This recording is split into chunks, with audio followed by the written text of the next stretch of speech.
Hello and welcome back again. I'm going to try to, again, explain to you in full terms what this Volcanoes Are Magnetic video is all about. In my book, The Holy Grail of Science, there are 4 lines that span from the sun. Okay? Pretty simple. 4 seasons, 4 king tides. In our solar system, I describe in the book how 4 metallics, planets, came to be created, how 4 giant gas appear there. Now, each of those groups of 4 are in 2 different sizes, and the lines are 2 different size lines. Now, 4 metallic planets, 4 giant gas planets, both in different sizes, and early science with a glass telescope only discovered 4 dwarf planets. Today there's about 16 dwarf planets or so, I think actually 12 or something, but they were discovered with electronic telescopes. 4 seasons, 4 king tides, 4 pairs of neap tides, which are a tide each side of the king tide, so 4 pairs of those. 4 metallic planets, all in 2 different sizes. 4 giant gas planets, all in different pairs of sizes, and 4 large dwarf, early dwarf planets. Now, I describe in the book how those lines amplify the moon's normal energy, amplify it to create a king tide. I also talk in the book, in the early pages, about how the lines point onto our Earth and create eddy currents, a well-known subject in the electrical trade, eddy currents as hurricanes. Our neighbouring sun is 1,000 times bigger. Those hurricanes are only caused or created in the northern hemisphere, which is also a electrical polarity, and cyclones, which only occur in the southern hemisphere, spin in an opposite direction, are caused somehow by a neighbouring sun that is 1,000 times bigger. All fantastic, all wonderful. But what the most important thing is that I have to tell you, all of you, we know that, and I describe it in the book, it's all there in the book, 400 or 500 facts about magnetics in nature and other things in nature, etc. So early science, or science tell us that in the early stages of Earth, as one massive continent called Gondwana land, it had very dumbass dinosaurs. I describe, and I'm not going to draw it, it's all explained in the book. I'm not going to draw this part. In the book, I describe how our Earth was formed upon one of those lines. So were all of the other planets. The metallic planets at a specific distance from the sun. And that energy that formed our Earth, initially as just a frequency, has a fathering or paternal frequency line still out there, still somewhere out there in our solar system. Okay? And so that paternal line of magnetic energy which formed our Earth is still in frequency at certain points in time with our Earth. Certain points in time, certain stages of maneuvering of our solar system still in tune with our Earth in a resonant, equal, let's use the word equal, frequency. Right. So the lines, let's not get into the semantics right now, but the lines created those early dinosaurs, and movement within a magnetic field creates more electricity from the magnetic energy that's present. Electromagnetic energy, two energies that coexist and function together as one. When there's movement in the magnetic field, magnetic energy being the primary energy, and electricity being a changed form of electromagnetic energy with a higher content of electricity. Electrical energy, the more electrical energy, the higher the frequency, the more movement, then the greater evolutionary species is created. So we were on the line. The lines take 4 years for one complete rotation of our solar system. So what happens is we were growing on the line. Our Earth was growing on the line, and the mass of the continent, Gondwana, was in the front face of our Earth, moving at the speed 4 years to one complete orbit. Our early Earth, I called it the infant Earth, was an Earth with Gondwana land as one land mass. It was stationary on the line, not much movement, not spinning 24 hours. And as it moved through the solar system, completing one orbit every 4 years, it had a low electrical frequency energy. And very unintelligent in comparison, dinosaurs roamed the Earth, the early dinosaurs. Then we were popped off the line, according to the book, etc. And our Earth was now orbiting, no longer orbiting at 4 years each orbit on the line, stagnant. It was now rotating 24 hours. Well, it wound up to that. And it also had its own orbit of 365 days plus 1/4, because it was catching up, I guess, with the lines and etc. While they're moving and etc. Maybe that's what that quarter is. And so apparently every 500 years we have a planet alignment, and it must be more than 500 years, because the planet alignment we had in 2000 or so, we aligned in the northern hemisphere of our solar system. The next one will be in the eastern hemisphere of our solar system. Don't ask me where I learnt that from, but I learned it from somewhere that isn't available anymore. Lots of this information isn't available anymore. And just like some other things that aren't available anymore, like iodine or colourless iodine in the chemist, and lots of more other things in the chemist. We're not going to get into the politics today. I'm going to say this. I want to show you something very important about volcanoes. That's what I want to show you. Some strong evidence which supports what I wrote in the book. And what I wrote in the book about volcanoes looks like the biggest bit of gobbledygook.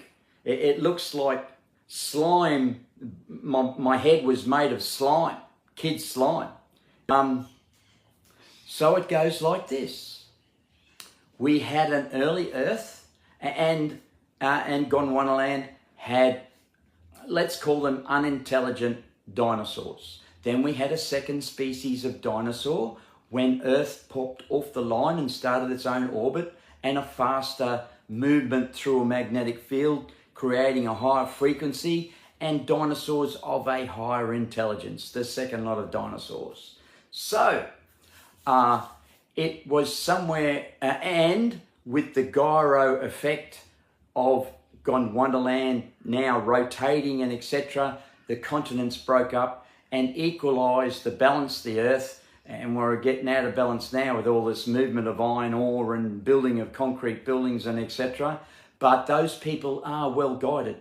They get a gut feeling to build high rise and etc. here, and so that's good. That's good. Those people are guided. They are guided. So let me tell you this: the second dinosaurs weren't so smart, and then came along humans, and other things happened where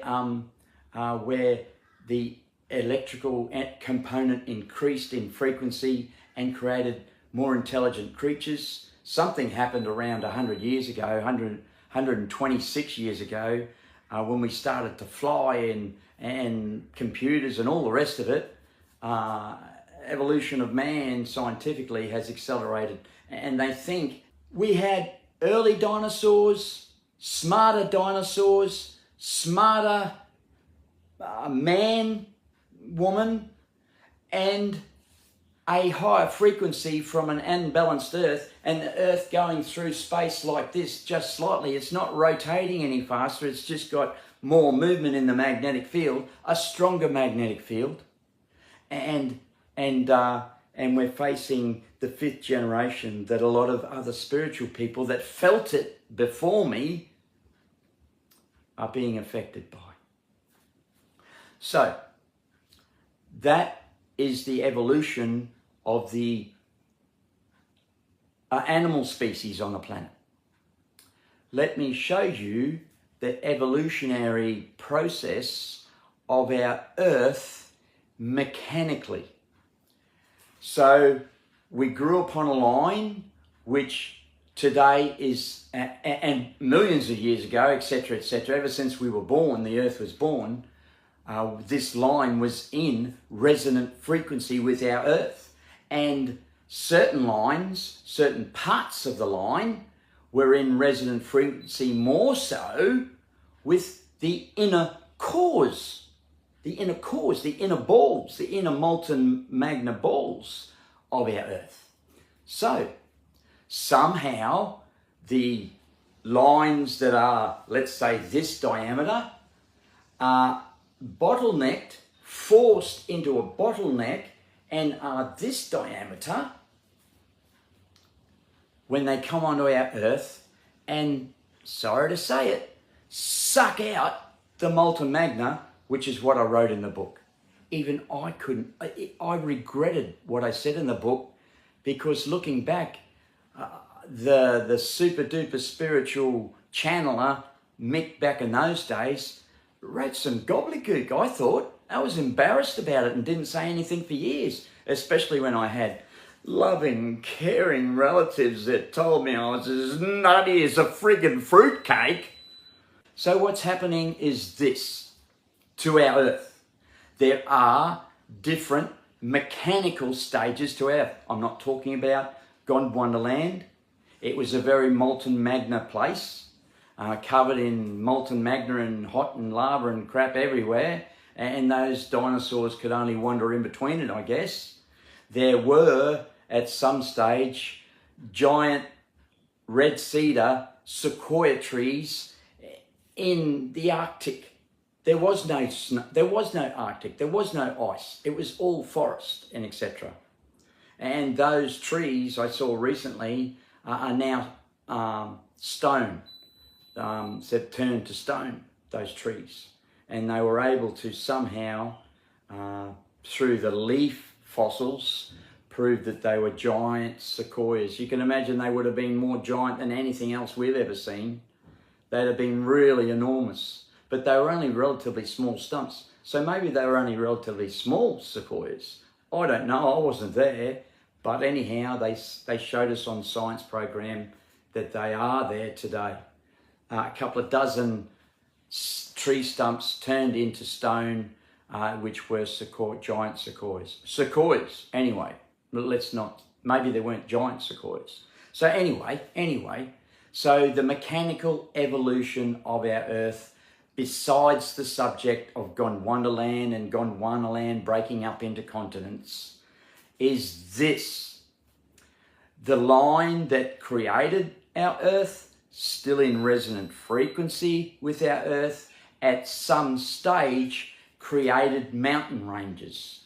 Not all mountain ranges have a volcano in the center highest mountain, as in the example of Mount Everest.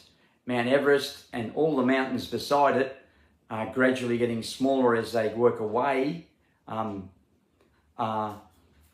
weren't volcanic. Mount Everest, I don't think, was volcanic. We have mountain ranges that weren't volcanic. And so science tells you some other theory that besides mine, okay, or whatever, lots of things that science tell us are extremely good, extremely exciting. I found the sequoias in the Arctic exciting. And I've got Asperger's or something like that, and I'm a medium, so anyway, that's why I'm a little bit obscure in public. And especially for all those fantastic friends and family that are telling everyone that I'm as nutty as a friggin' fruitcake. Can you jam that for a second? Can you just pull your head in for a second and stop that? Because you got it all wrong. This is what happened. There were multiple mountains, some turned into volcanoes, sucked out of the earth. An overlapping stage in mechanics of our Earth were single volcanoes, like the one in Africa that's just a massive rock, like the one in the middle of Australia that's just a massive rock. So some single volcanoes started to appear, and today, let's take the example of Mount Vesuvius in Italy as one example. It's only 25,000 years old. Mount Fujiyama, another single volcano, is 500,000 years old. Maybe, and those single ones in Africa, in the middle of Australia, etc., maybe they go back 1 million years, and maybe that's when that stage or period of growth of our Earth, evolution of our Earth, started producing single volcanoes. Something happened. Something happened. I don't know what. I could probably contemplate it over the next 6 months or so and tell you, but it's irrelevant right now. What I need to tell you is, in the early stages of Earth, there were multiple mountains sucked out of the Earth that didn't turn into mountainous volcanoes. Mount Vesuvius, 25,000 years old, spontaneously erupted because it only erupted twice, 62 AD, 79 AD, for a few days in a 25,000 year period.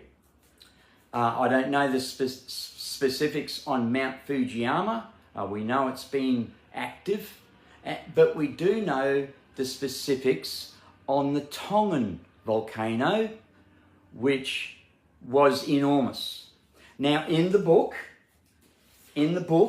I describe how the lines, as our Earth orbits through the lines, creates rain. The moon's energy lines create rain sometimes exactly 2 hours after it passes. The tides are certainly 2 hours after the moon passes, and it varies. Okay, yeah, he's not totally correct there. Let's forget the semantics for a while, hey, and talk about the majority percentage of the time. So from what I can gather, I had a bit of a look, there's not too many southern single volcanoes. Right.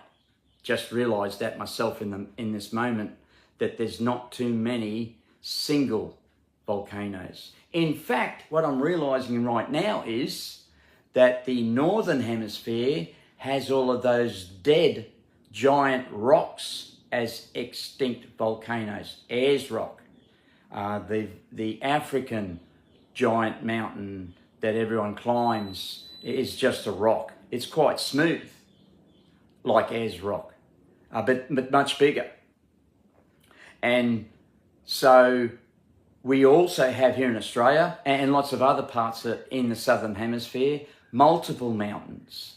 There are multiple mountains in the northern hemisphere. So what I'm hinting at is that some stage, a long, long time ago, when single volcanoes first started, is that they were the early ones only occurring maybe in the southern hemisphere.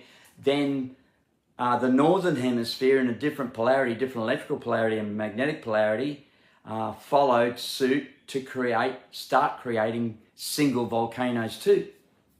The earliest, the youngest, is Mount Vesuvius.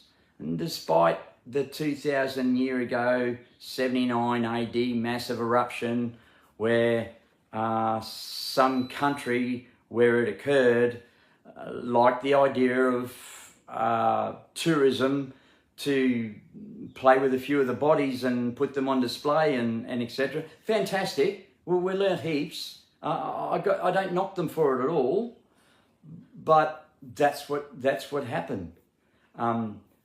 Humans decided that it was a great display. My mum talked about a stopover in Pompeii. I wonder why they stopped over in Pompeii. So anyway, when she was on the way to England and stuff like that, and luckily told me a few things about Pompeii and stuff as a kid.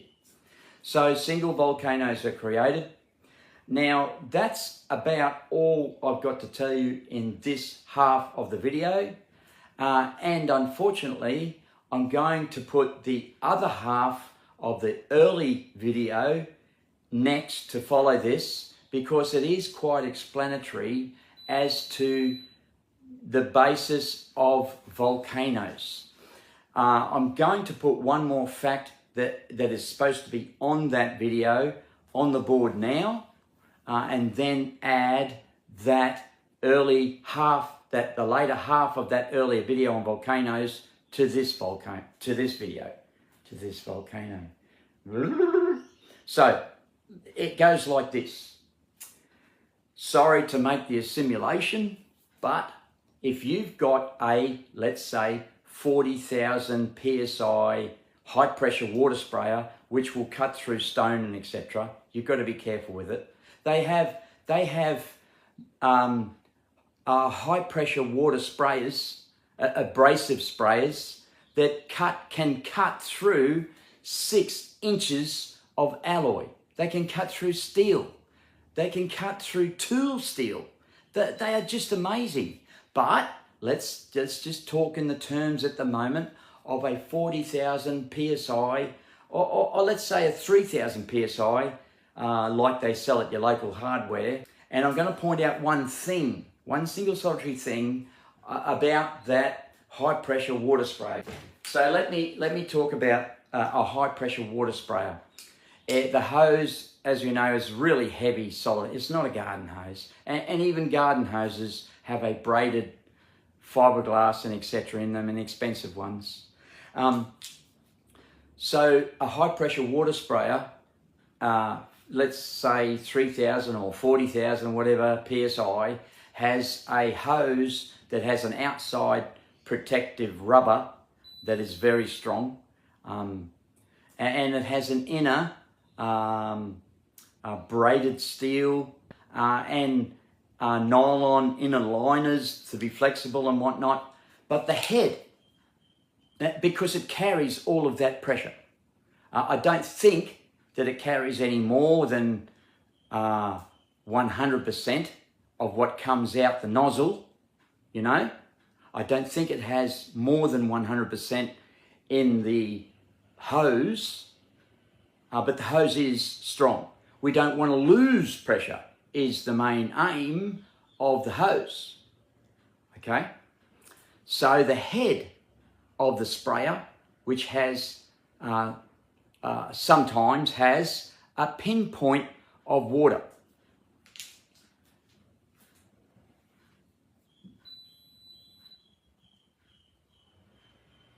all of this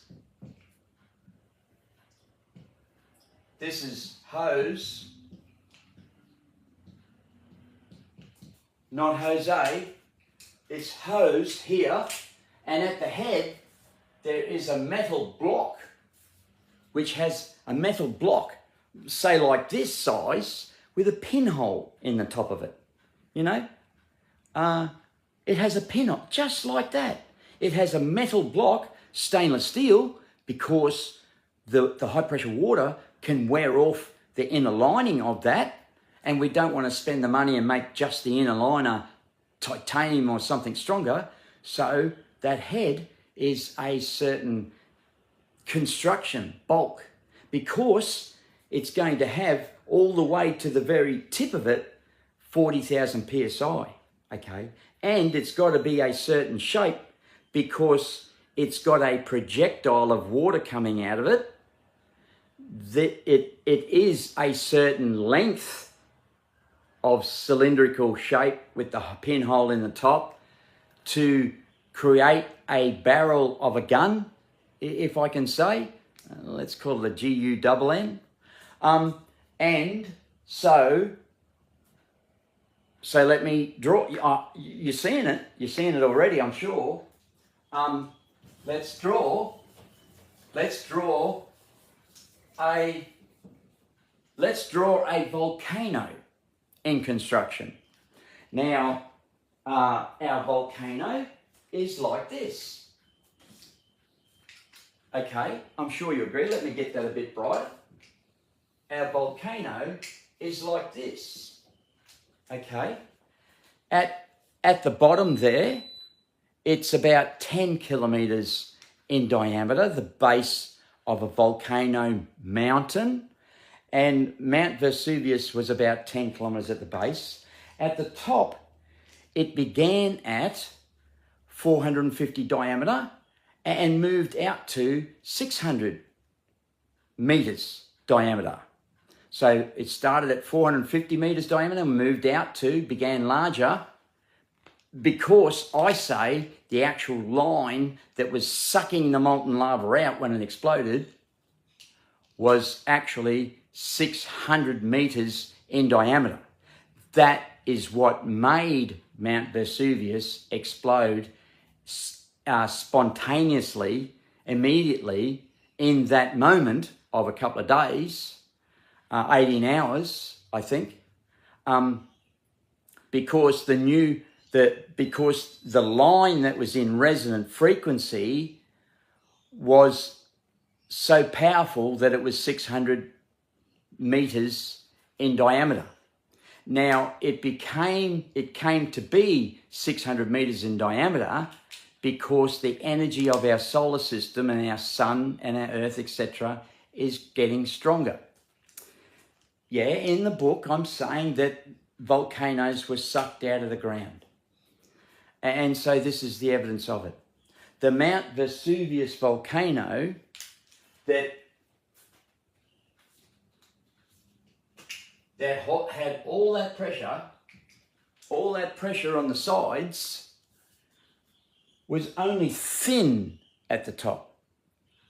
So according to science, it erupted in the ground and pushed the molten lava out 33,000 meters into the stratosphere.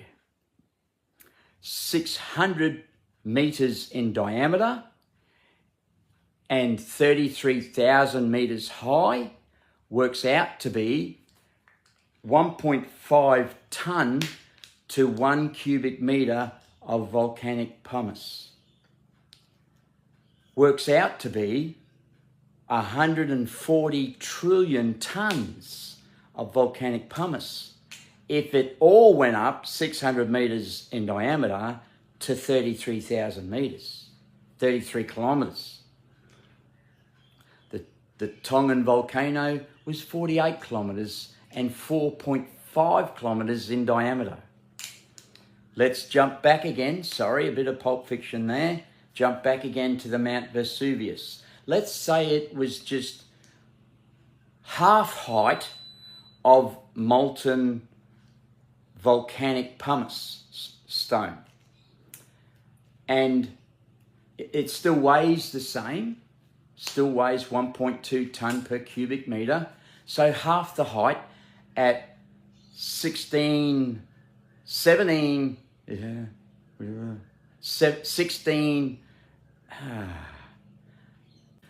half of 140,000, half of 140 trillion tonnes. It would have been 70 trillion tonnes of volcanic pumice. That pressure in the ground, in here, somehow pushed up into the sky, according to science. I don't knock science. Science is absolutely totally amazing.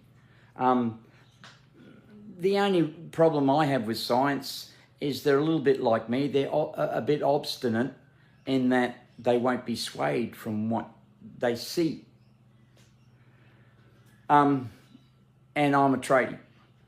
So anyway, I'll leave it there. You can imagine the pressure, these arrows of pressure. Mount Vesuvius was equivalent to, science say, 100 to 150,000 Hiroshima bombs. The heat signature, the heat of the eruption was equivalent to, they say, 100,000 Hiroshima bombs. The heat. Let's forget that for a moment. You know, some of you might say, oh, you just said that science is full of crap. I never said that. Don't put words in my mouth. But let's say they got those statistics wrong. So let's forget about 100,000 to 150,000 Hiroshima bombs. Let's just look at the fact of what it pushed 33 kilometres into the sky, halfway into the stratosphere. And now something that... So what I need to tell you is that the frequency of the stratosphere, it's all about the mechanical evolution of our Earth. Multiple mountains before, now single mountains, single sinkholes. So I hope you enjoy. Forget about my anxiety there for a moment. Please excuse me for that. Oh, look, he's bipolar. Don't think that. You're a nut job if you do. They said in the news recently that 50% of all bipolar cases are now seen as Aspergic. Man, I never took on the theory of the doctor telling me I was bipolar. I said in my mind, hey buddy, I never spoke it for obvious reasons. Hey, you can jam that bipolar up your butt. So anyway, I'm not bipolar. The Aspergis is getting much better. I'm getting it under control with some herbs and medicines that I'm trying to study now to get things under control, and especially hopefully you'll enjoy the other half of the first video with the daggy microphone on a bit of clothes hanger hanging around my neck to try and get the message across. Man, if you'd have seen the other stuff that I had set up to get that voice on, whew. So I stand closer to the video and you got to see my mug shot all the time in this video. Life is enjoyable, really, honestly. Life is very, very enjoyable, and I'm trying to put that across to people. I watch the news. It's depressing, but it's a reality. That's what the depressing part is. So, again, I hope you enjoy the second half of the video, some of the statistics there. You've seen the majority of it, what I needed to say in addition to that second half of the video. And maybe you don't even have to watch that second half that I'm going to join on to this. And anyhow, the other video, it'll be about 20 minutes, 52 minutes plus 20 minutes, an hour and 10 minutes. Hope you enjoy it. And anyhow, enjoy your week. I always do. We all have our moments. Anyhow, peace. I hope that hasn't got to be mirror reversed or something on the... No, it can't be, can it? It can only be there or there. Okay. No panic. No panic needed. Hopefully I can correct all that and get on with a better social life. And emotional, well, that's the food that I've just eaten. It's full of emotion. I'm sweating like a pig just standing here and talking. The fan's going on. You can see the flash in it. Whew. I should have got the air conditioning going or something, you know, which is what I normally do on the videos. So we're up to 1 hour and 2 on this gobbledygook today. I'll add in about 20 minutes of that first video, which has all the specifications, and it talks about the Bellagio fountain and what it takes to pump 460 feet into the air with water. It sort of helps a little tiny bit with perspective. I am getting better at talking and stuff. Anyway, I've already said 10 times too much than I should have. Anyway, hey, see you later, folks, and enjoy the next half of really lame video. This video is bad enough. But anyhow, it's a lame video. I know that what I'm trying to tell you, this is an art form, my art form, to put the point across in terms, in words, and daggy diagrams on the TV. Wow. $30 in chalk pens. Oh, there's a billion more things I could tell you. Have a good day, folks. Enjoy the other half. Make sure you enjoy your other half. We're a great team. Hello and welcome back again. And to those of you on the Brisbane timeline, good afternoon. What I'm going to show you now is some truly incredible facts, and it's for me it's factual, if I can say factual theory, but it's more than prima facie or similar evidence regarding what I said in my book. And it goes like this. I'm going to have to remind you in a timeline that Mount Vesuvius is 25,000 years old. A very, very young volcano. But the Japanese volcano, I think it's called Mount Fujiyama. I haven't checked it out, but I recall it, Mount Fujiyama, is 500,000 years old. Now, in my book, I talk about how those 4 lines that span from our sun out into the solar system across 10,000 billion kilometres or something, I can't even remember what's in the book. These 4 lines pinpoint onto our Earth. They sweep across the Earth as we go through. They create the king tides because there's 4 of them. We have 4 king tides. That's in a sweeping action when we orbit through a line. Now, when in particular circumstances, it's described in detail in the book, the lines become amplified. During a king tide, the moon's energy becomes amplified to create a king tide, but the lines become amplified and intensified. That, if I can say that they go through like a bottleneck force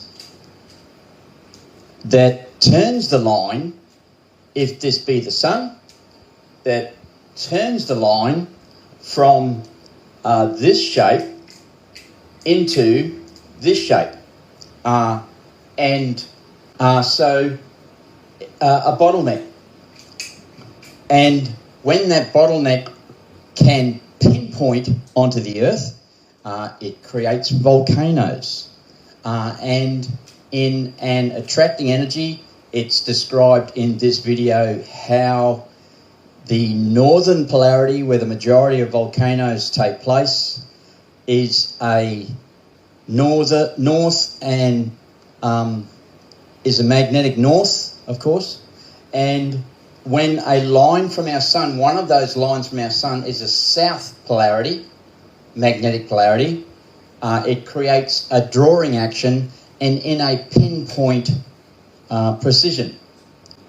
And due to the timely events of our entire galaxy, solar system, etc., due to those timely events, incredibly timely, due to being timely events, that the pinpoint can hit in the same location for quite a while.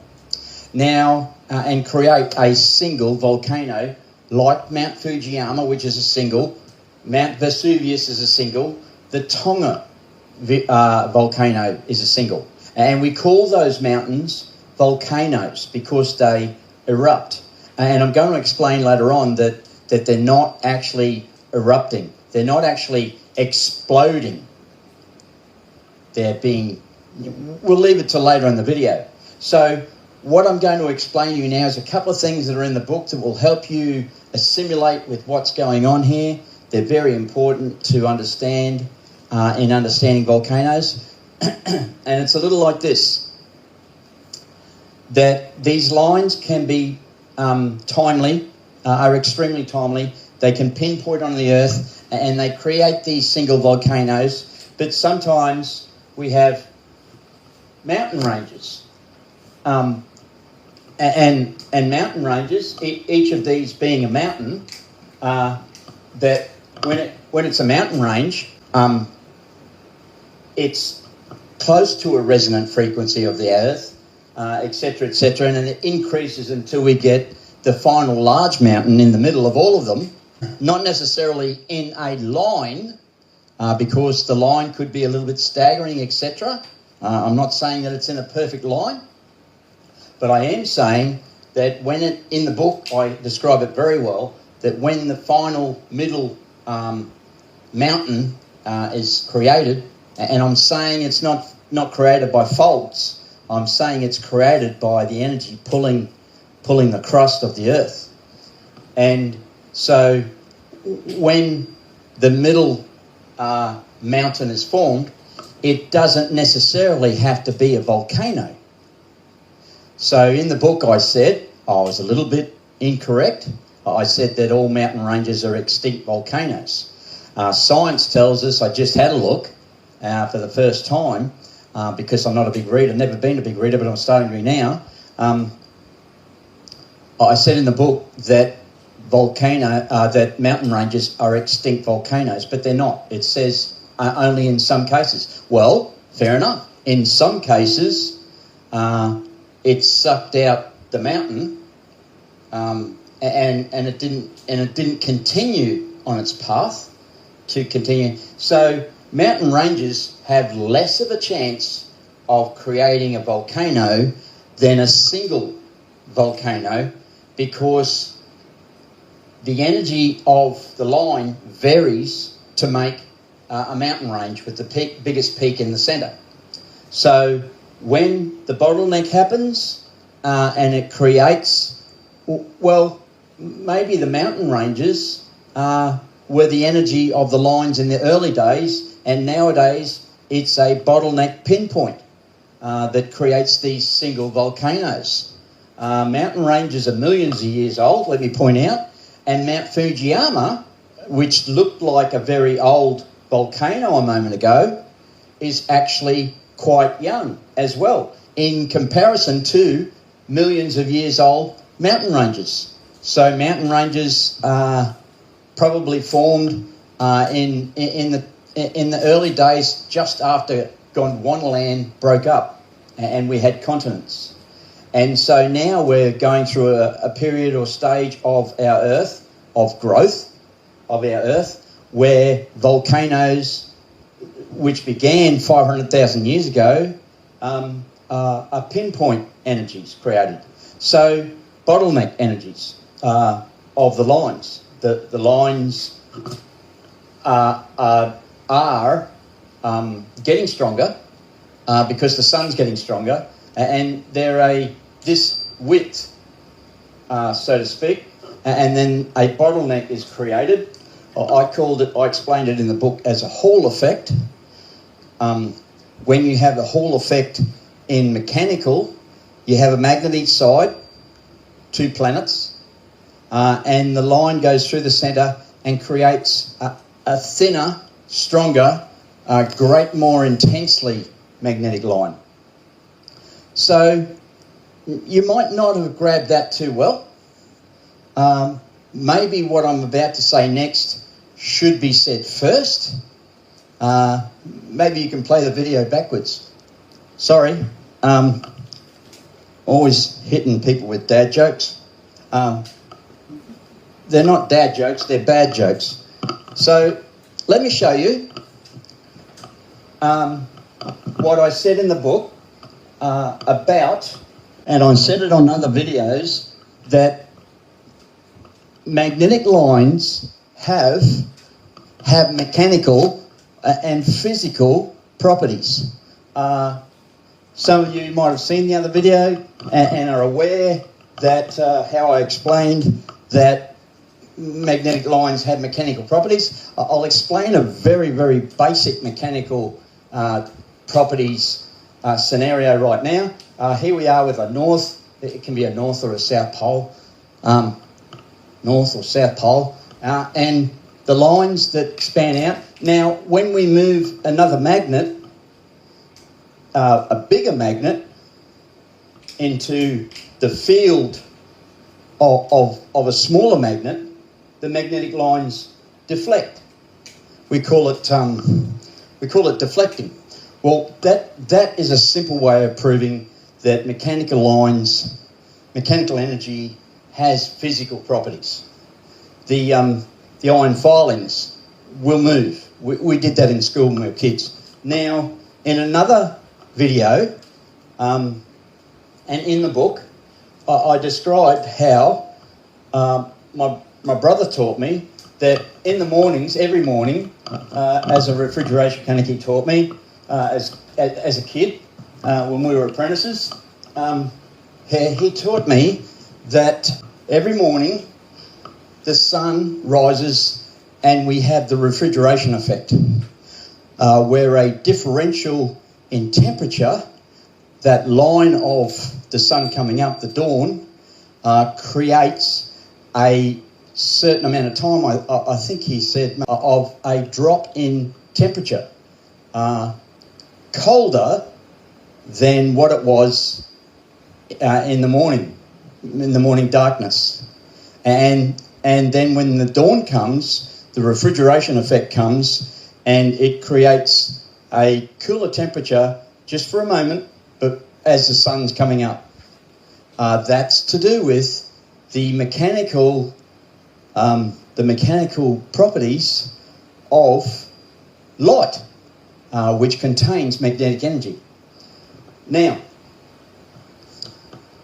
when the lines of our sun, and I'll draw our Earth out of proportion, way out of proportion, sweep across the Earth, it creates the tides by influencing the moon. And I said in another video that I was standing on a stormwater drain and there was a sandbank going out to sea. Well, that meant that it rained more on the outgoing tide. Simplified, when these lines sweep through, and we know that there's not just one line, there's lots of lines. There's lots of lines from our sun, big and small. And so when the big lines come through, they have the potential of creating a big storm. Now, I talked about in another video, that video was rainbows only run north to south. I talked about in that other video how a lot of storms, and Americans called the hurricane storms as well, But storms here in Australia, a lot of storms everywhere in the world have a green line on them. Well, the description that helps you understand what that green line is to talk about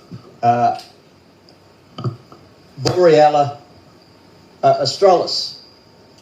So when the line goes past, and I'm drawing out a line past, here's Australia.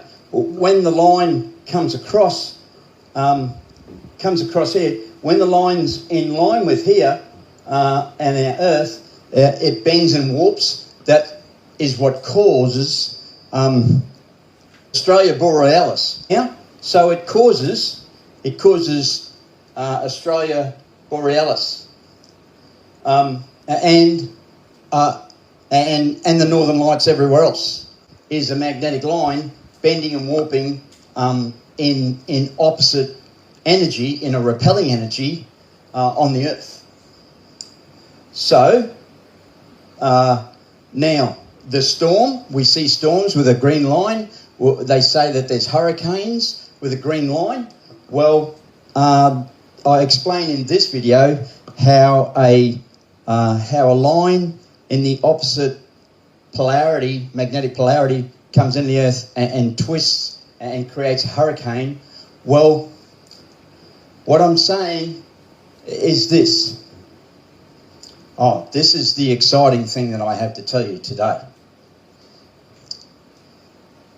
Evidence that these lines in a bottleneck create volcanoes, and I'll leave the rest of the video there and do some big editing one day, but I'm going to tell you right now that the lines cause storms, the lines cause hurricanes as well, but and Americans call hurricane storms. But let's talk about a storm here in Australia where there's a definite line coming through. And I talk about it in this video, how somebody showed me a photo of that in Brisbane once. And I've seen them recently. We're having some big storms. We've never experienced hail here where I live for 70 years. 3 generations of people told me that. There's never been hail on top of this hill. But I saw a green line in the fairly early morning, and we had hail, bad hail, that afternoon. And the time that I've been here for 15 years, we've never had hail. And a chap I spoke to who'd been here for 25 years, never seen hail on top of this hill. But we did recently.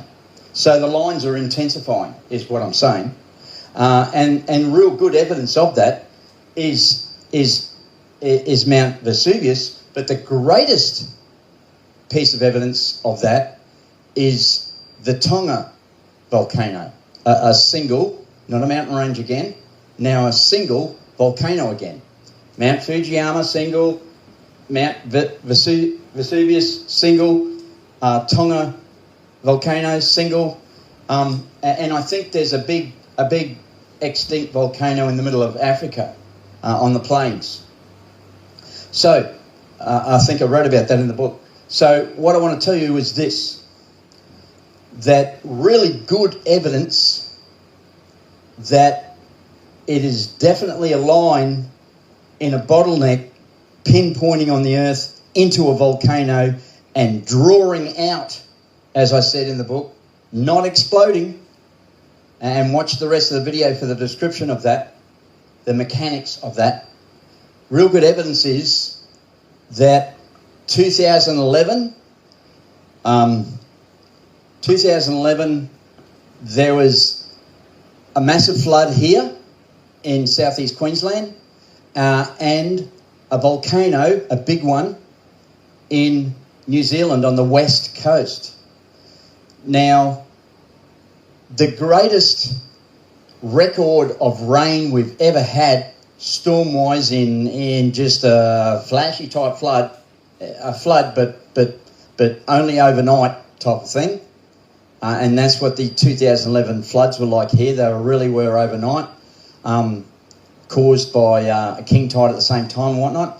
No, now out in the country, and not in a tidal area, somebody told me, somebody very close to me, He said to me in a conversation just the other day, such an important conversation, he said to me that he had really bad floods, the worst floods ever recorded, an absolute record for that area in the country. Now, the very next day after he told me that, I was out in the public somewhere, and an absolute complete stranger that I sat down next to, an elderly, a really wise fellow, just like that relative, a really intelligent, wise fellow, both of these guys.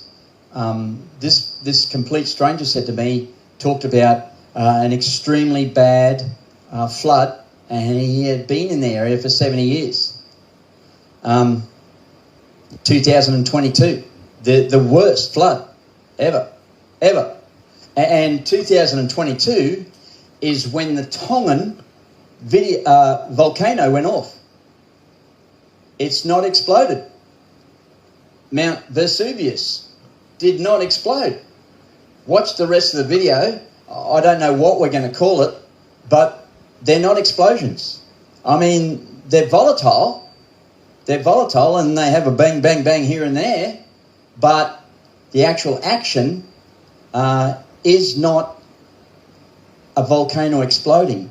I'm telling you that it is the plume, and this plume was 33,000 meters high, and in the rest of the video I explain the weight of that 33,000 meters high and how much cubic meters, etc. And there's a lot more. So the strong evidence is that these lines cause storms when they sweep across. I'm telling you that when these lines turn into an intense bottleneck and pinpoint in timely events, they cause volcanoes. When it's a drawing out action, when it's the opposite energy, they create lakes. So in the middle of continents, etc. So when they sweep across, they cause a storm, lots and lots of rain, and it's not coincidence that 2011 was a ginormous flood and big eruptions in New Zealand, and as a part of evidence in the book, I describe how the New Zealand West Coast volcano went off. Then they had another earthquake on the east coast, and I measured the distance in time from the west coast to the east coast in 2011, and then in the same amount of time they had a Japanese west coast quake, and then they had an east coast Japanese quake, and all four quakes had 3 periods between them that they were equal in time, in actual time. So let's watch the rest of the video, hey? And I'll edit this in. I've got some very legit, logical facts to tell you.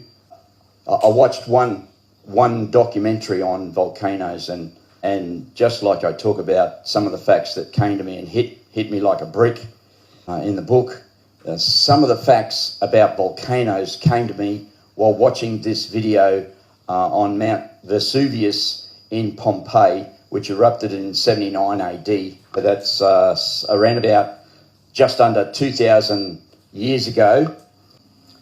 To put Mount Vesuvius into perspective, it's 1.3 kilometres high. So the base must be around about 10 kilometres. And I'm going to describe today, I'm going to head down the path of the volcano erupting under pressure, which is probably what science infer. The real scientists infer that a volcano and the lava plume with Mount Vesuvius, then I'm not going to spoil it. Check out this video and maybe have a look at the book later on. The printer, Exilberus. And I don't get any great royalties from the book. I sometimes get 3 cents from the book sale of my book, which took me 30-something years to accumulate the contents of the book. Anyhow, it's called The Holy Grail of Science, the book. Take a look at this video first. It's been a while since I've done a video, and I had too many coffees this morning as usual. There's a lot of energy around at the moment. There should be some volcanoes going off and whatnot. It's around about the 13th of February today, 2026. So take a look at the video, the rest of the video, and tell me what you think in the comments, etc. And you might have some things to add to it. I make some comparisons in the video to the Bellagio fountain that's in Las Vegas, 460 feet. Anyhow, check out the video. It's all there, and it really is daunting as to the perspective of pushing a column in the air. And at the end of the video, I talk about a Tonga volcano, 2022, that went off, and in January 2022, and also supporting evidence. I'll say it right now, is that volcanoes suddenly erupt. They have minor. Mount Vesuvius only started erupting in 79 or 62 AD. Only started. It's 25,000 years old, and it happens for a couple of days before the major eruption and a couple of days after the major eruption. So relative to time and the age of the volcano, it really is almost spontaneous that a volcano erupts, which isn't a strong indication that it's pressure building up at the base underneath a volcano in the earth. The question arises, why is it, and that's the fascination about volcanoes, is why is it that volcanoes just suddenly on a day, sometimes for 15, 18 hours, like Mount Vesuvius, violently erupts and sends that plume up into the air. And look at the end of the video, I talk about the Tonga volcano, 2022, where the plume was much larger. And I'll leave it to the end of the video for you to find out just how big the Tongan column or plume of lava, how big it was. It's volcanic pumice. I'll have a search now and see how much volcanic pumice weighs. And I talk about it in the video. So there you go. I hope you enjoy the video. It's quite daunting, some of the statistics that come out and some of the logical facts and let's call it prima facie evidence, because it might turn into a legal battle, on exactly what happens inside a volcano, and specifically Mount Vesuvius that began erupting in 62 AD.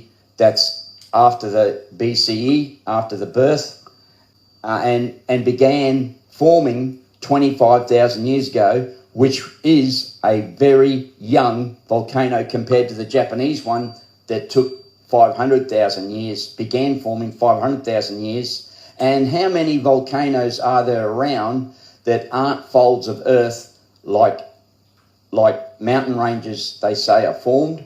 I talk about mountain ranges in the book, The Holy Grail of Science. So let me tell you that 62 AD, 79 AD was the big one for Mount Vesuvius. Let's take a look at the rest of the video now if you've put up with me this far. Good to see you. Now, to try and put this into some sort of perspective, the pressure that's required to make that plume of Mount Vesuvius, the crater, as I said, is 450 to 600 metres in diameter. And what happens is it begins at 450 metres in diameter, and as the plume rises and goes on for 12 hours, 15 hours, 18 hours, I think Mount Vesuvius was. The crater gets larger and larger. It's taking out the walls of the volcano to be at 600 meters diameter. Now, still at 600 meters diameter, it was still shooting 33 kilometers, 33,000 meters into the air, into the stratosphere, which is, from what I gather, is where the ozone layer sits. And this is just to try and get a perspective on the amount of pressure that's involved in putting that volcano plume of Mount Vesuvius into the air, 33,000 meters. This is Bellagio Fountain in Las Vegas. I know it's a lame idea to try and show this and put this in reflection to the volcano, but just to tell you this, for the young ones and for me, 460 feet, the biggest fountain, the extreme, I think they call it the extreme fountain of Bellagio in Las Vegas shoots, 140 meters, 510 psi, 3,000 horsepower of engines to run 10 compressors. Maybe, just maybe, there's 10 engines that run to create 3,000 horsepower.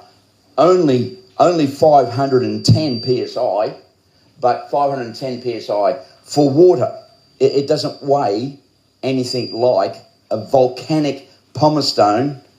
It says that volcanic pumice stone weighs 1,200 kilograms, 1.2 ton in the metric conversion, 1.2 ton per cubic meter. And we're going to look at the cubic meters of the plume in a moment.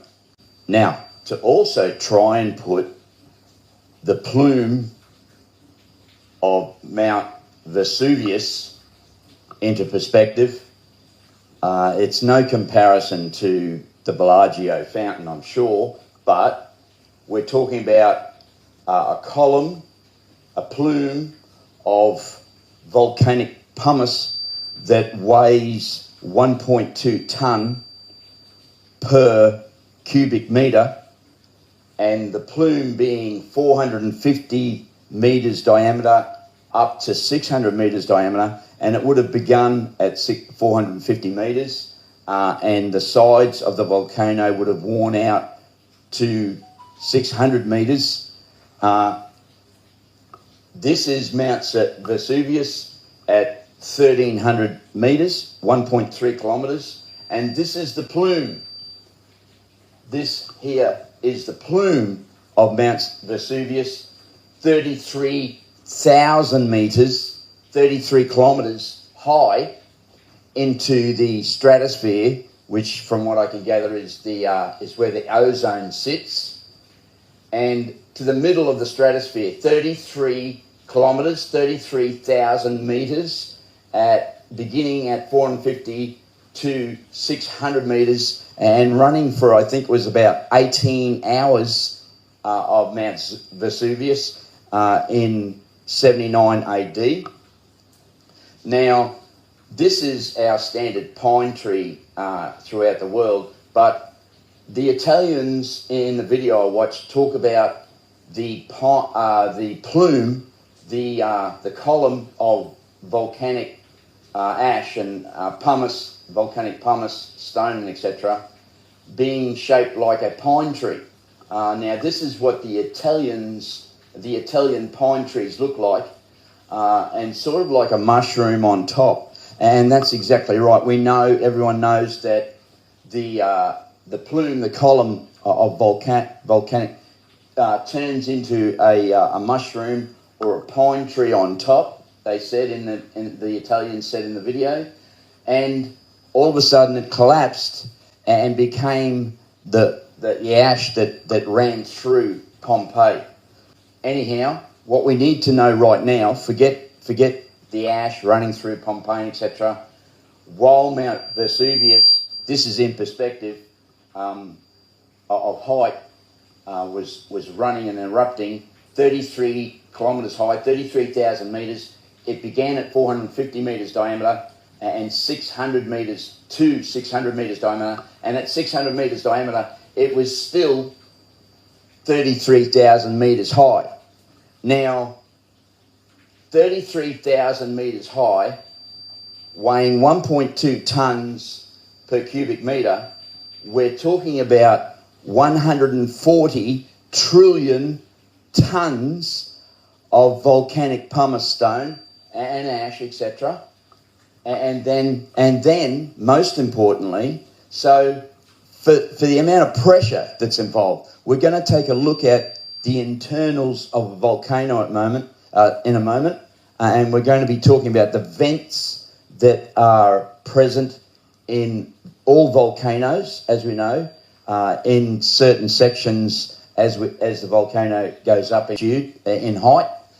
Now, all of a sudden, at 33,000 metres, the plume stopped, and you might think science don't talk about it, but you might think that it's the pressure inside the ground here that suddenly stopped. Well, to push that 33,000 metres into the air, 140 trillion tonnes. Okay, then let's say that the volcanic pumice stone only went halfway up. Well, we're talking about 70 trillion tonnes of pumice to push it 16,000 metres into the air. Let's cut it back to a quarter, and let's say a quarter of that is 8,000 trillion tonnes to push the pumice stone, volcanic pumice stone, up into the air. Now, I'm not going to take into consideration 33,000 metres of volcanic pumice stone, which they report at 1,200 kilograms per cubic metre. So let's look at just a quarter of the distance, and let's say the rest of it was just ash and small bits of pumice in varying percentages as it went up. Well, that at a quarter of that distance of 33,000 metres, it's still around about 8.5 trillion tonnes. Now, the kind of pressure that's required to push 8.5 trillion tonnes of volcanic pumice stone into the air, which is different to normal general pumice stone. So we're going to take a look at the internals of the volcano, because in my book I say these four lines point onto our Earth in different polarities. There are north-south polarity, and in my book I describe how they exist even till today in two different sizes, which would have been still the same size back in 79 AD when Mount Vesuvius truly exploded. Now, I think I looked up the statistics on Mount Vesuvius. We'll talk about that in a moment when we look at the internals of the volcano. So, back in a second. So, Mount Vesuvius suddenly began to appear, I think it was about 25,000 years ago. And in time, that really is a short amount of time compared to other volcanoes which have been there 500,000 years. If we were to look at in the timeline,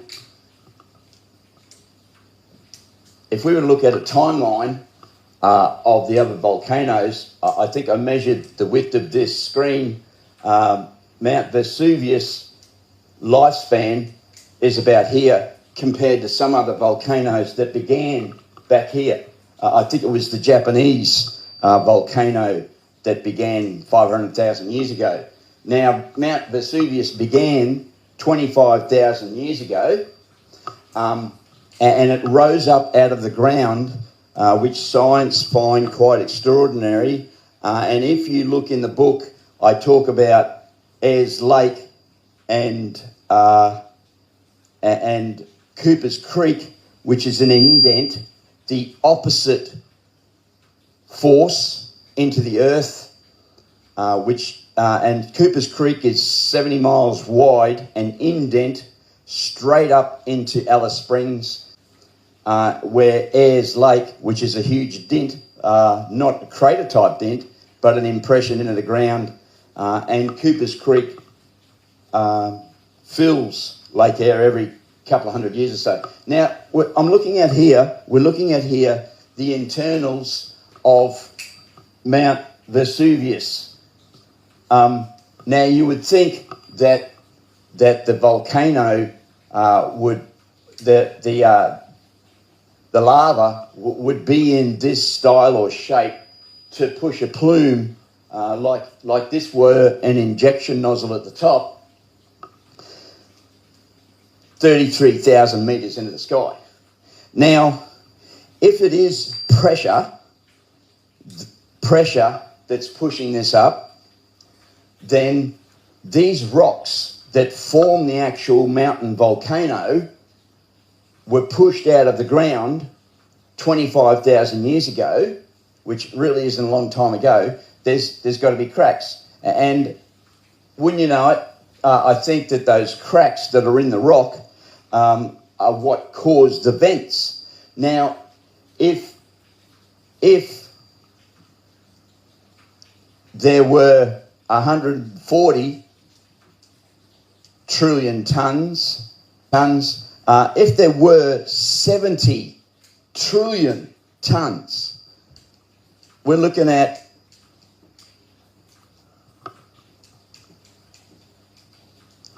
if there were 70 trillion tons of pressure pushing that 140 trillion tons, let's say I said before that there's 70,000 trillion tons of volcanic pumicestone, then the pressure that's involved to push that lava straight up into the air, 33,000 metres, is phenomenal. You can't tell me that these vents don't turn into the outwards pressure that's pushing against the sides, because pressure water sprayer at say 40,000 psi, the hoses that it takes, which has got to take that pressure all the way to the head nozzle,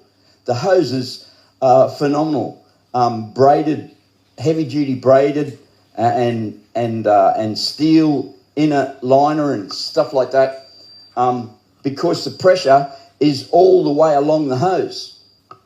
Now, to push that out of the ground, the pressure starts, if it's pressure, if it's being pushed up by pressure, the pressure's got to be in here, and that pressure down here has got to be more than what's up here.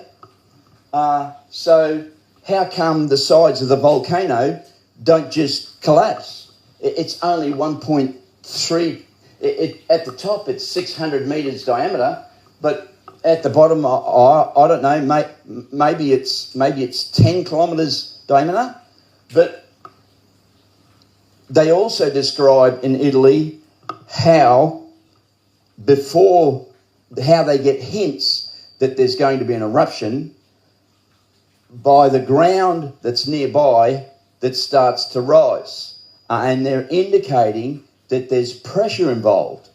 But in my book, called The Holy Grail of Science, I describe, and that's what this video is about, to try and support, give some supporting evidence that the lines, when they point onto the earth, are somehow amplified to be a pinpoint.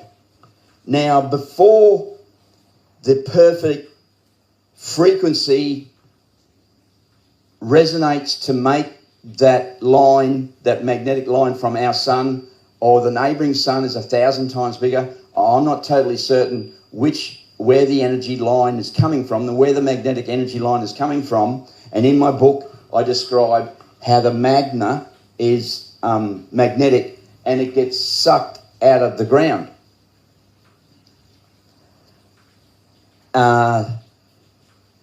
Volcanoes, extinct volcanoes, which are mountains, normally have a number of smaller mountains nearby, and that's before the perfect resonant frequency, which has to be in absolute resonance with the cores of our Earth where the magna, the molten lava, sits, to be able to suck by an attracting magnetic energy.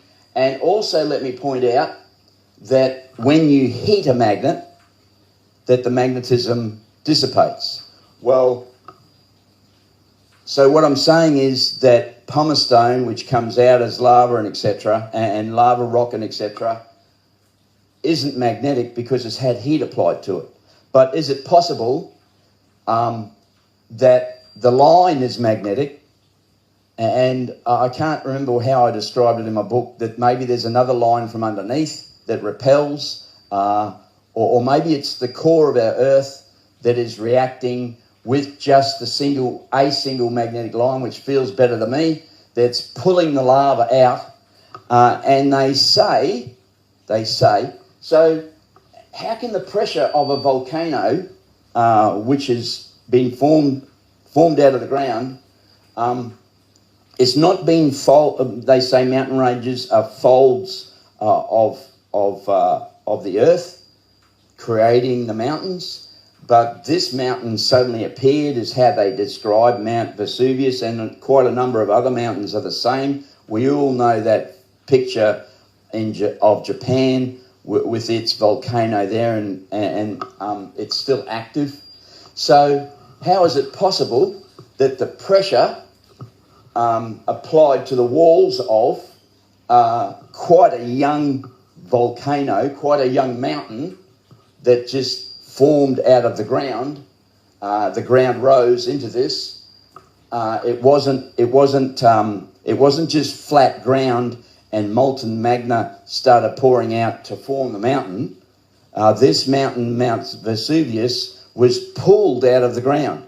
It just suddenly grew like a boil, and that's what we all get the impression of too, which is imprinted into our minds, that like a boil, it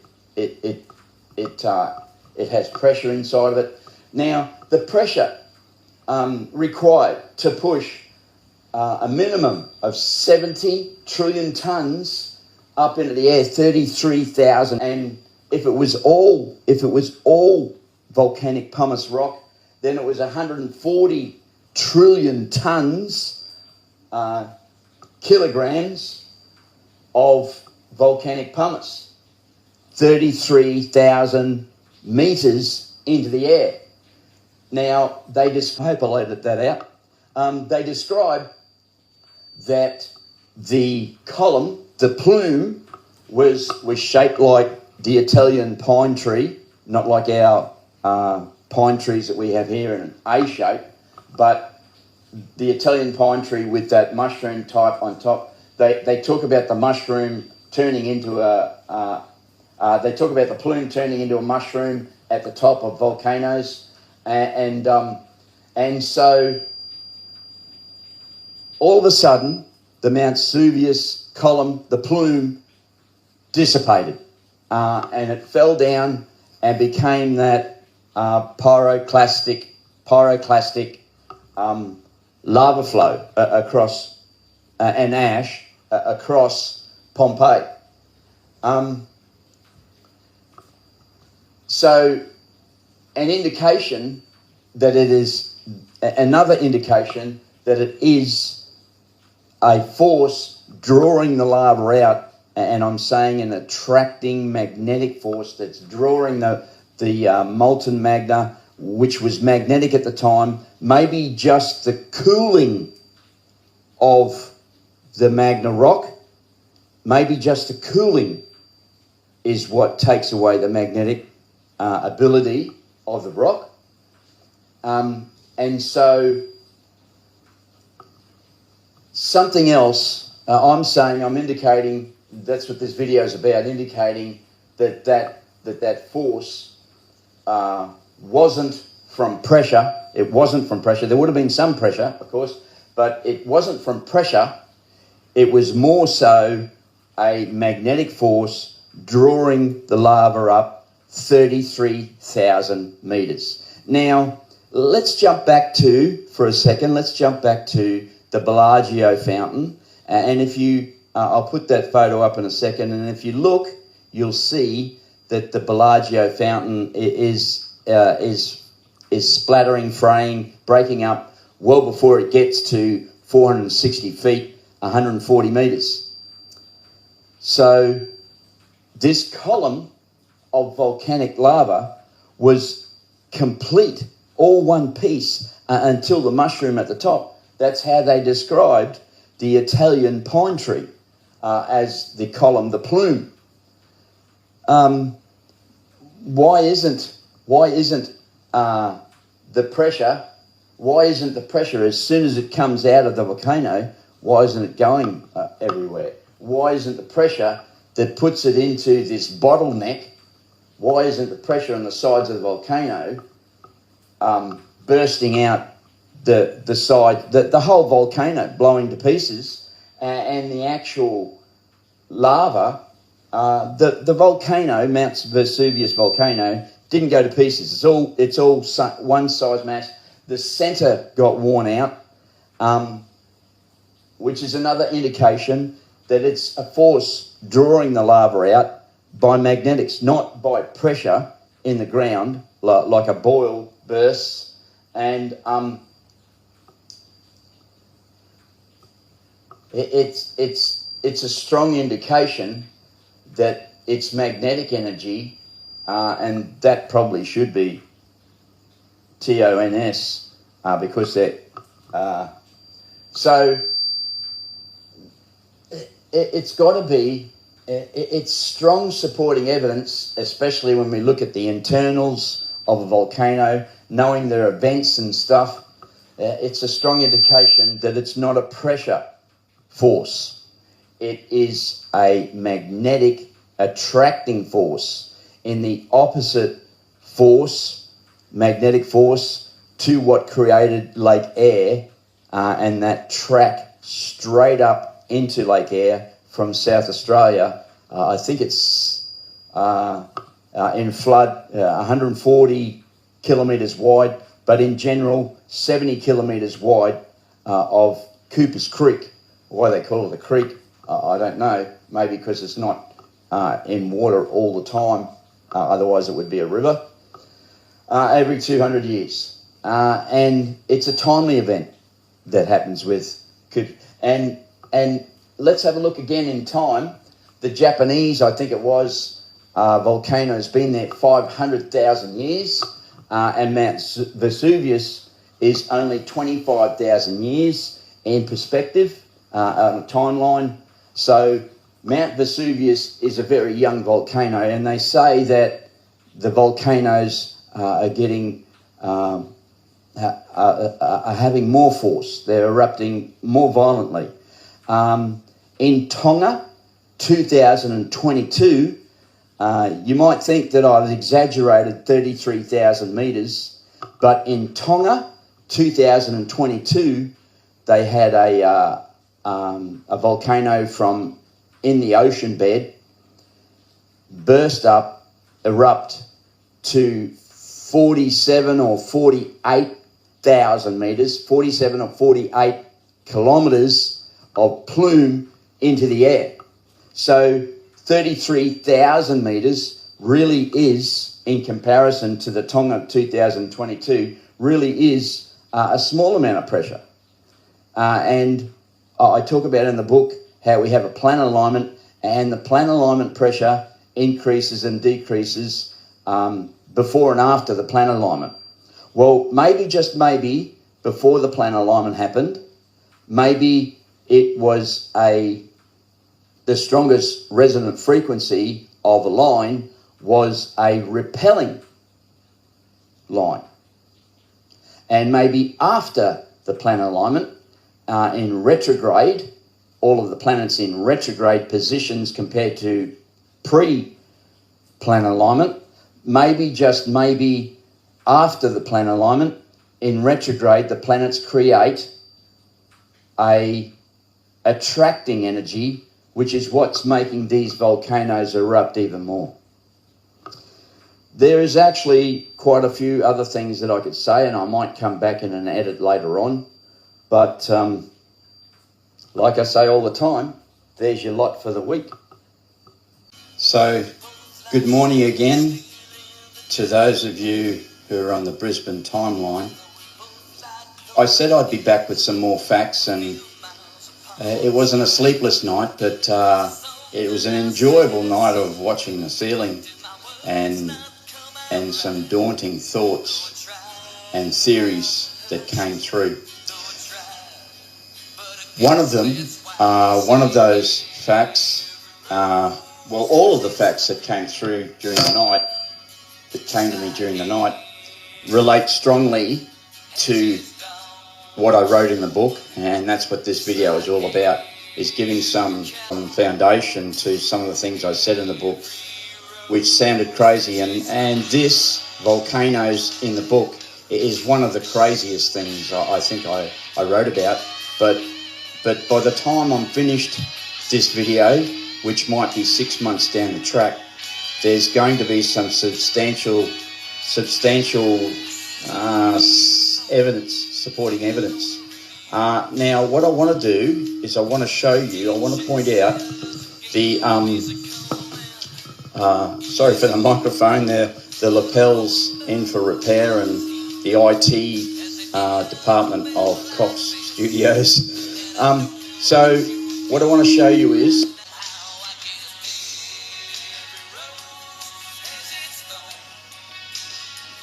and so what I'm going to do is I'm going to draw those 4 lines, the sun and the 4 lines, into proportion.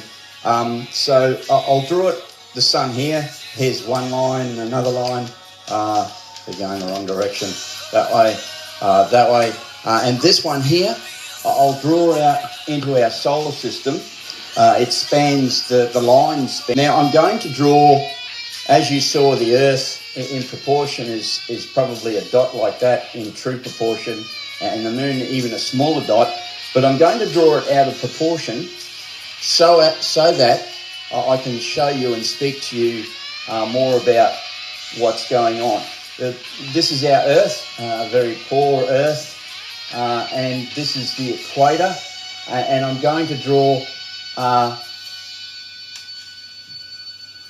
north, of course, and south polarities, which also have an electrical polarity or electromagnetic polarity, and we know that the poles, north and south, are to do with magnetism.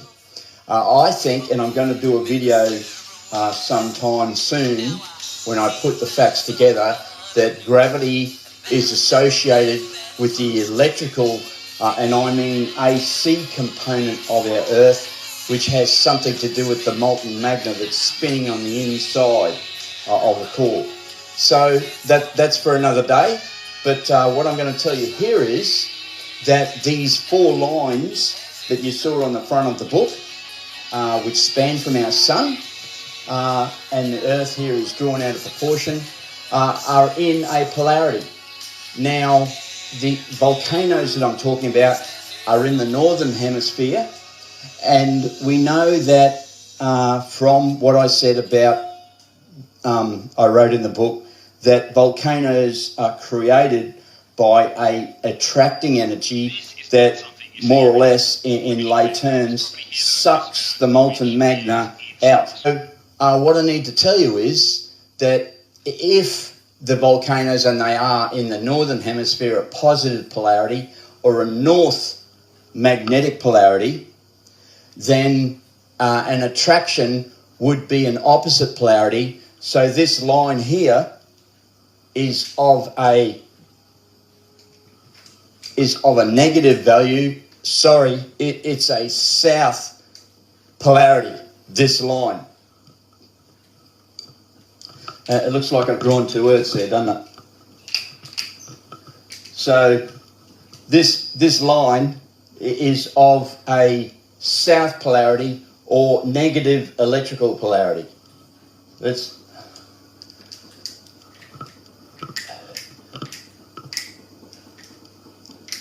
So for where the volcanoes are happening in the northern hemisphere, a north polarity of our Earth as a huge magnet. So for the molten magma to be drawn out of the Earth, then the line from our sun that I talk about that draws out that Earth in an attracting energy must be of the opposite polarity, a south polarity. Of course, irrelevant at the moment, but of a negative electrical polarity. Irrelevant at the moment, but south and north polarity are an attracting energy. Now, what I want to talk to you about right now is I want to talk to you about a section of my book where I talk about eddy currents. And what happens is, in the book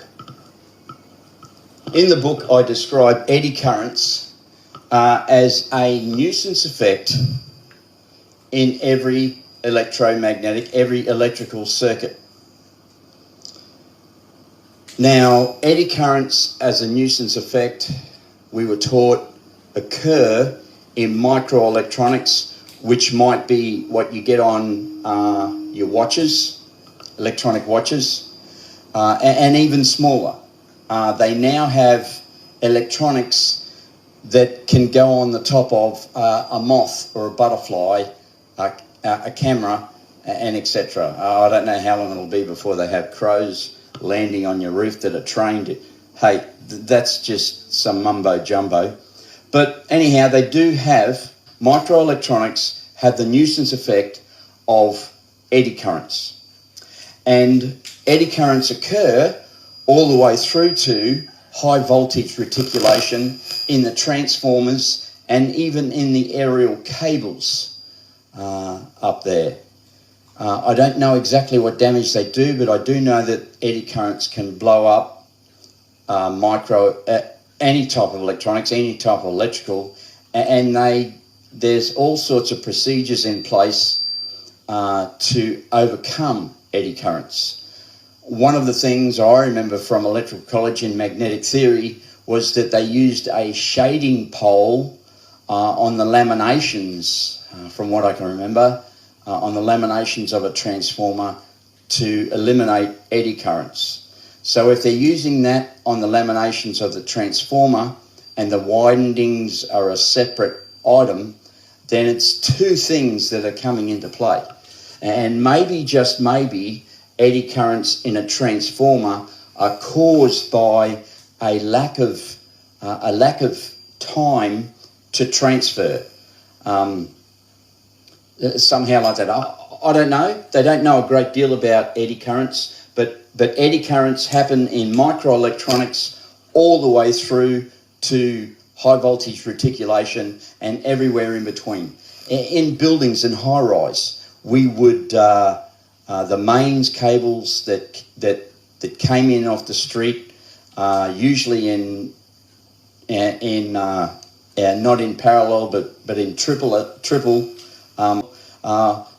Would be ABC, and the next one sitting next to it will be CBA, and the next one sitting next to that would be BCA, etc. And that helped to overcome eddy currents on the mains cables, which were carrying the same source, supplying the same source. So eddy currents, and eddy currents are actually eddies. They're just little tiny vortexes of energy, and they destroy lots of machinery in the electrical game. Now, let me draw our Earth back in there. And what I'm going to tell you is, in the book, I talk about how eddy currents, there's our equator, and there's a north and south, and you can see now where it's important that the polarity is there as well. And when I believe that eddy currents are caused by the same two polarities. When we put the same two polarities of a magnet together, there's a force against each other to come together, and it can wobble and carry on. And I think that wobble is what ends up as an eddy current. Eddies as well happen in water. When they hit a rock, there's an eddy that happens and flows down the river with water. And it's got to be something to do with the force of it hitting the rock and etc. that causes that eddy current in the water. Now, north and south polarity of our Earth, and positive and negative. So this line, now eddy currents I describe in the book occur on our Earth as hurricanes. And Hurricane Alley is a line, I think it's in Florida, Hurricane Alley, and it's a line where hurricanes seem to occur in Hurricane Alley, a line. So I'm saying that one of these lines points onto our Earth and causes hurricanes. We have cyclones, which are 1,000 times bigger, and we have a neighbouring sun, and all suns are in this same form. We have a neighbouring sun that's 1,000 times bigger. We won't go into that. What I want to get into is this simple fact that eddy currents occur on our Earth due to what I believe is this line, the line that hits is a north polarity, and with the volcano, it's the opposite. It's a south polarity, a drawing out polarity. Now, when I've told you previously in the video that that the drawing out, the sucking out, the attracting energy to cause the plume of a volcano that goes, the Mount Vesuvius was 33,000 meters into the air, and the Tonga volcano is a good example too. 47 kilometers, 47,000 meters into the air. And remember, I think it's said that one of the volcanoes placed 146,000 litres of water or gallons of water into the stratosphere, and that is 10% of what's there already. That was in a Google search. It placed a lot of water in weight that was at the head of the plume into the stratosphere. 10% of what's there already. You can Google it and etc. and have a look yourself. So what I'm saying is, what I want to point out is that an eddy current more or less causes a springy effect on our Earth. I hope you can get the hint as what I'm talking about. If Mount Vesuvius, and that's double the height of what in ratio of this screen of how big Mount Vesuvius is, and if Mount Vesuvius created 33,000 meters of plume, then you can see how what I'm getting at, that it's an attracting energy in a line. Now, one more very strong fact as well that I've got to support this. The crater of Mount Vesuvius started at 450 meters wide, and it was worn out to a section of 600 meters wide. Now, I'm going to place a bet. One thing I must point out is in my book I described how magnetic lines, all magnetic lines, including these magnetic lines that span out into the solar system, are in a tube form, a cylindrical shape, but more or less a horned, like the horn of a cow shape. Now, let me say that I would like to place a bet that the hurricanes that occur in Hurricane Alley in America, I would bet that they touch down at something like 600 metres wide. Yeah. So that's another fact. But let's go back to the other one that I was talking about, that that the crater began at 450 metres. Now, it makes me wonder how it is that the volcano, if you walk up there, well, let's say 100 years before it exploded, you could look into the volcano and see lava just sitting there pooling away. How does that get there? In my theory that it's not pressure that creates the plume, it's a suction action, an attracting action of a magnetic line from our sun, then the crater is 450 metres in diameter. And is it a fact that before the main energy comes that created the explosion of Mount Vesuvius and widened the crater, widened it from 450 metres to 600 metres, was it that it began at 450 metres because the lines that were coming in there were 450 metres in diameter, the magnetic lines, attracting lines, and therefore not as powerful? So was it a 600 metre diameter line that came in and caused Mount Vesuvius to explode?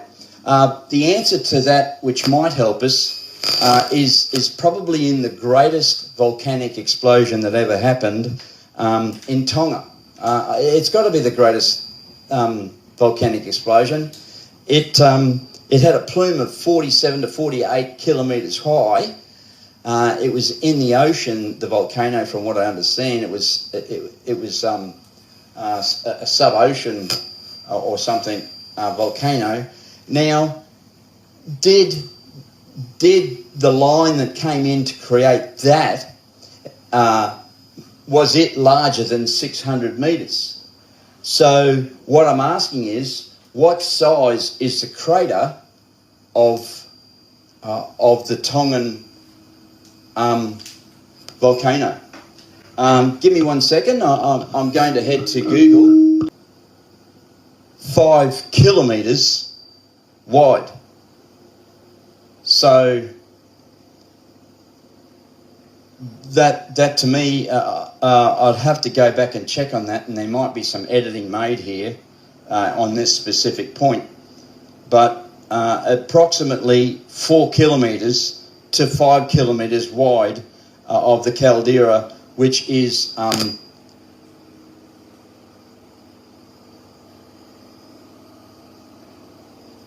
which is the crater, and that's below sea level, only 850 metres below sea level. So quite incredible. There are some more facts. They just escaped me at the moment this morning. Too many coffees, I guess. I'm going to stop coffee altogether, and too much orange juice. Hi. Something extremely important that I forgot to say. I forgot to say this. The Mount Vesuvius eruption in 79 AD is said to have been equivalent to 100,000 to, maybe more, 150,000 Hiroshima atom bombs. And all that pressure was at the base of the volcano. If it was pressure, that's really strongly verifying that it was a attracting, drawing energy. 100,000 to 150,000 Hiroshima bombs. Energy of Hiroshima bombs. Man. And I think I read just a moment ago, the thermal energy of the volcano was equal to 100,000 Hiroshima bombs. The heat energy, dissipation. Man. Anyhow, that was a good one.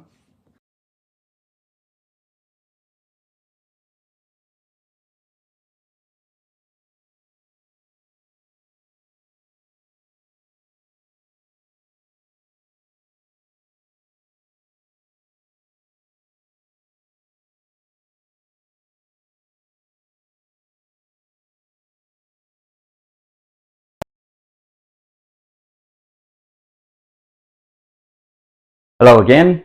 It's important to point out in this video of volcanoes, in association with my book, The Holy Grail of Science, to say that, and I said it a dozen times before, that the volcano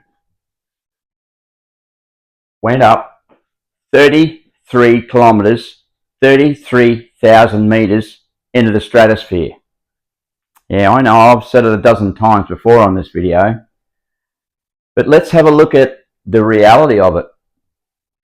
How do you get a volcano forming in the ground over 25,000 years?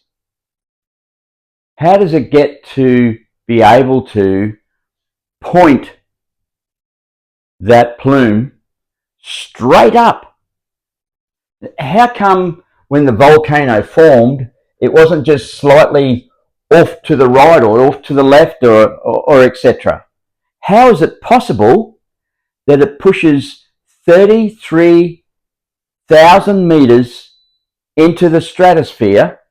And also, I forgot to mention that the stratosphere is where all volcanoes seem to go, which is also other evidence that it's a magnetic line in a particular frequency in resonance with maybe the stratosphere or something like that. But 33 kilometers. Let's look at the projectile of a rifle for a moment. How accurate has it got to be to point that, to get that bullet to go, you know, the record is something like 2,300 meters to its target? Well, the stratosphere, straight up into the stratosphere, is along those same lines, but not 2,300 meters like a bullet projectile. We're talking 33 kilometers straight up, not just slightly skew or whatever. And it didn't, as I said before, spray out. So the top of the volcano, which has the same pressure as the bottom, or so, if it is pressure, has to be solid. Yeah, you know, I've said it before that the 40,000 psi high pressure water sprayer has a solid metal head on it, because prior to that metal head, it has a hose that's reinforced, and the hose might be, of course, a larger diameter, and it goes into that orifice as the metal. And the metal head of a high pressure water sprayer, of course, is just the same as a rifle barrel or a pistol barrel. And you're only, let's say, 6 feet or 8 feet away from your target with a high pressure water sprayer. So how does a volcano that forms over 25,000 years keep its barrel so straight up? It's another strong indicator that it's a magnetic line drawing out the molten lava. Anyway, there you go. Let's load this up. It's another point to take. I'm busy today working on the house and had to take a break for lunch. Blessings to you.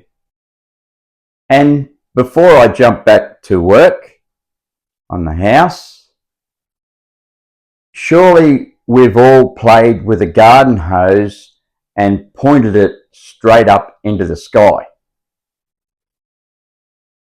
Now, the pressure of the water within the hose has to be right all the way up to where the mushroom effect, the bubble over, the same thing goes for a fountain, has to be all the way up to that mushroom. So the pressure of 33 kilometers on Mount Vesuvius, 47 to 48 kilometers on the Tongan sub-ocean volcano, the plume of that volcano, also into the stratosphere, had to have been all the way up to where the volcanic pumice ash mushroomed, to state the obvious. And how come, like the hose, it didn't wobble and wiggle away? Well, okay, so the answer to that, just like the garden hose, is because we didn't move it around. Well, what happens in an earthquake? Yeah, the ground shakes and moves and carries on like a pork chop. Are you telling me that at the most volatile location of a volcano that the earth doesn't open up, or etc., and it's going to divert that 33 kilometers plume spout? There's about a billion other things that have clicked away in the back of my mind to do with the plume, 33 kilometers, and it mushrooms out at the in the stratosphere. Mount Vesuvius, 33 kilometers, mushroomed in the stratosphere. The subterranean, sub-ocean volcano in Tonga, also plumed 47, 48 kilometers into the stratosphere. It has something to do with, where I mentioned in the book, The Holy Grail of Science, to do with the Earth when it was originally formed by the lines, by neighbouring lines. Every sun star exists in the same frequency, 400,000 billion or whatever they are, 400 billion or, yeah, and growing. Yeah, I won't say it. Okay, blessings. See you again soon. I'll have some more for you. Blessings from Cox Home Services. Blessings from Mick Cox.